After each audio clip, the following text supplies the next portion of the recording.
Welcome back to the channel and welcome back to Breath of Adventure. We are getting into the delayed winter maintenance and modifications this year.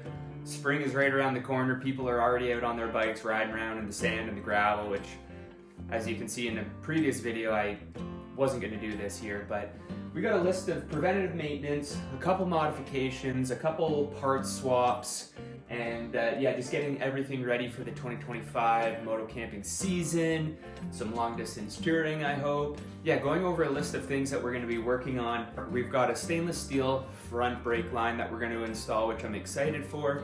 It's going to help out with a little bit of the braking power. And as you can see, this one is snapped and I have jerry-rigged it back together. We're going to clean and service both brake calipers, give them a little bit of grease, clean up the brake pads, and make sure that they're good to go for the season. Do a little bit of work on the windscreen. I want to remount it at a steeper angle and possibly raise it up a little bit to stop some of that helmet buffering. I find I get quite a bit of it. I didn't really realize that it was that bad until I started riding tucked below it and then also right above it, and it was just so much more streamlined, so we're going to work on that.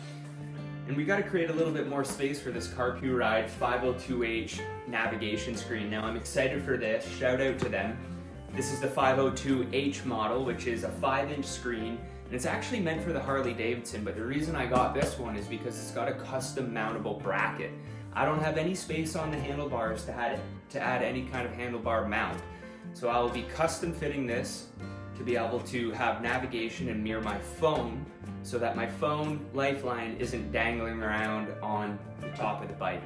Carburetor's gonna get rebuilt, cleaned, throw it in an ultrasonic cleaner, get that all back and running. Hopefully it's gonna be okay, because you can see from Failed in the Woods, that's what went wrong with the bike, was one of those O-rings on the float bolt disintegrated, flooded the bike out. We already drilled off the back rack with seized bolts and be ordering a new back rack for that, so we'll install that. We are inspecting all bearings, so wheel bearings, which are fresh. The carrier bearing is fresh, but they wear out pretty quick and I have a spare one. We'll check out the head steering bearings and all the linkage and swing arm bearings, because I haven't got in there yet. So if there's anything going on there, we'll replace them, or we'll just make sure it's got some fresh grease. That's gonna be about it to get this thing ready for this season, for all the moto camping and touring. And I'm a little bit behind, but that's only a few days of work for me. Spring is right around the corner and I'm excited to share some more adventure with you. So make sure you tune in and I hope you enjoy this. So first on the list, we're gonna rip these wheels off, get them off. That's gonna give me easier accessibility to the brake calipers, removing the front brake line, and also starting to inspect the linkages back here in the swing arms. Okay, so the wheels are off, pretty simple, straightforward. They're a little bit gummed up. I'd like to clean them outside, not in here. I think I've decided I'm going to inspect the linkage swing arm bearings first, and that's because I'd like to get the wheels put back on as fast as possible just to create more stability in the bike, because clearly I don't have a workshop. This is my living room turned into workshop, so just for safety reasons and being able to work on things, it's a little bit nicer to have the wheels on the bike. So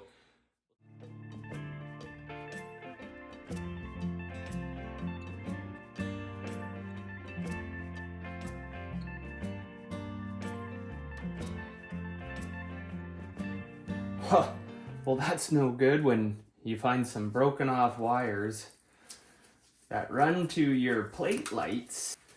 You don't want any unnecessary reasons for the police to pull you over. It's always good to do your own work and have a look at everything every winter, because I was running with no lights. There's nothing like finding some busted wires that you didn't know about and then trying to trace down what kind of rat's nest you made the season before to figure out what's wired to what, and then you figure out what it is. Okay, found a couple broken wires, put her back together, and we have license plate lights. Woo. Okay, so we're working on the linkage in the swing arm to inspect the needle bearings, and we've got the dog bone out. We've got the main bolt here for the dog bone out, which I did have to hit pretty hard. And so now that that's all cleared out of there, we will move over to the main swing arm bolt. And I mean, so far nothing is completely seized, which is good. And that is not really what you want to be seeing in there. That is quite a mess. I'm not sure if this is dirt, major amount of dirt and corrosion in here. So I'm gonna give that a good spray with WD-40, let it soak for a bit, and then see if we can crack it. All right, excellent. So I was able to get this out with a couple smacks, and it does have grease on it. So a little bit of corrosion, but very stoked that this all came apart. I'm just, happy that all this came apart. You know, part of the winter maintenance before going on some big trips and burying this thing into more mud. We wanna make sure that all of this is good to go. So once I get this cleaned up a little bit in here and make a workspace on the bench, we'll see how the bearings look in the swing arm and also in the wishbones there. Okay, so super stoked that all came apart because they can be a nightmare. If that's all corroded and rusted, that stuff doesn't come apart. 2010, 70,000 K. It did have some suspension work on it, you know, at a lower mileage, but still, whew, feeling good. So gonna get into cleaning up some of these parts before I inspect the bearings, and then we can kind of see what kind of shape the needle bearings are in. Everything was moving, so that's a good sign. But if they're all rusted up, or, you know, when I put my fingers in there, if they're not moving, well, then I'll order a rebuild kit. All right, and just like that, quick little scrub, get the majority of all that grime off before I start looking at the bearings.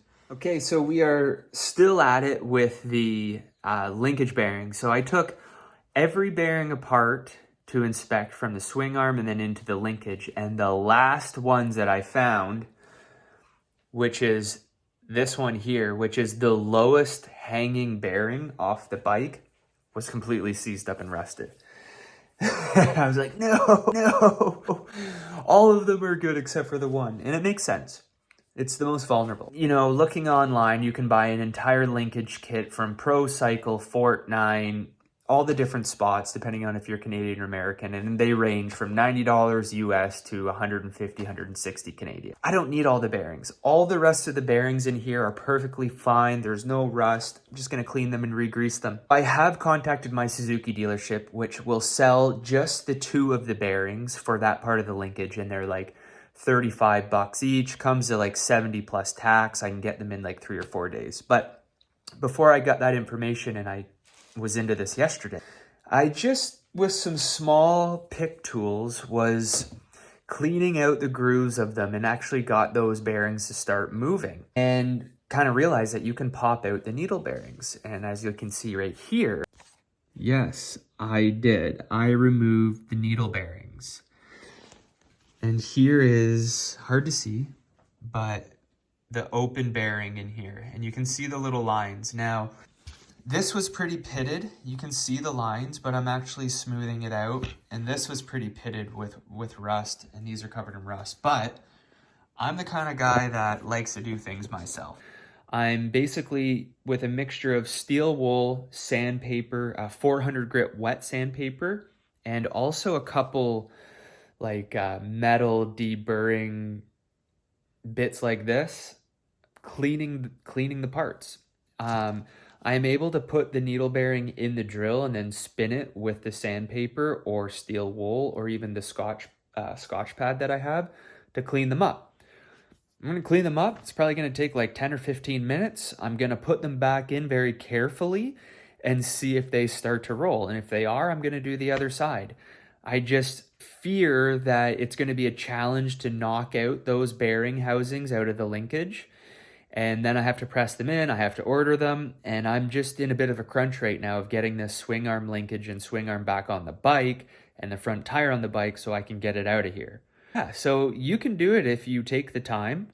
This one doesn't have any rubber gaskets or seals on it, so don't have to worry about that.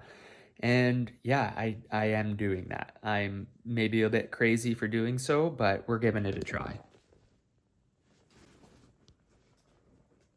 And you can see, here's the difference. There's the rusted out ones, and here are the cleaned up ones. So I put, I think, what did I count, 30 or 34 of these needle bearings, something around there. I've put like, I don't know, 10 of them in there, and they are rolling and pivoting as they should. Okay, this is probably gonna be a challenge to see But basically I've been scraping each bearing until I finally get one that is moving and rocking back and forth.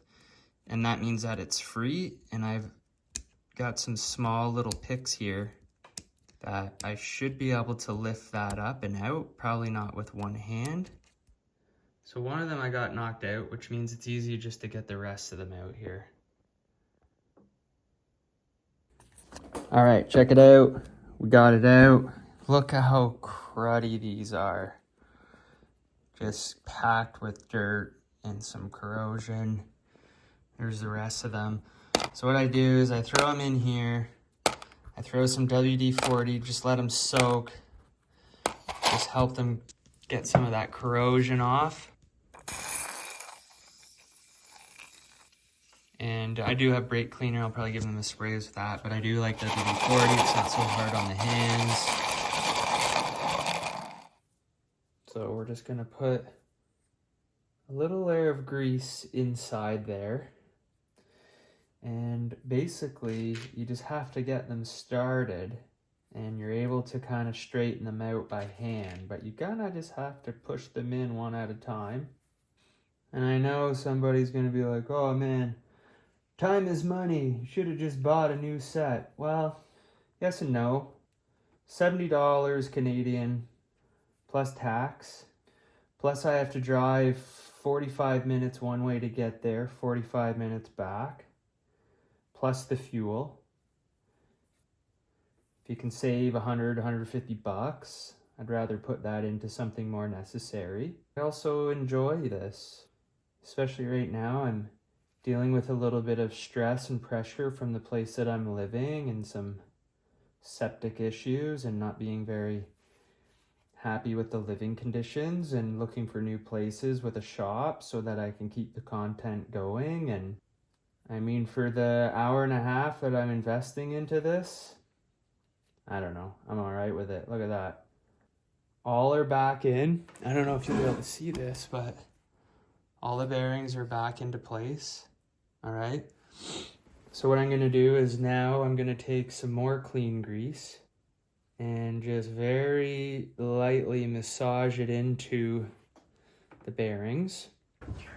Okay, the whole linkage is back together, rotating grease like it was brand new. Okay, so the linkage is back together, cleaned, re-greased. You know, a little bit of excess grease doesn't hurt, and it'll just get wiped off. Happy with how it went. Everything is moving, and now I'm going to move on to the swing arm bearings there, give them a clean and a re-grease, and we're going to put it back together. Okay, everything is back together except for those need to go in, but everything is clean, greased. Linkage is ready, and time to put it back together. All right, so Ride the World ADV.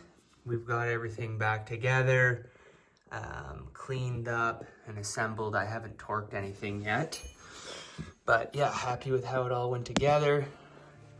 Now, I'm not doing a full video of how to take it apart and put it together. There's many videos out there. This is more of just the moto vlog of winter maintenance and what should be done and what to inspect. And yeah, happy with how things are going.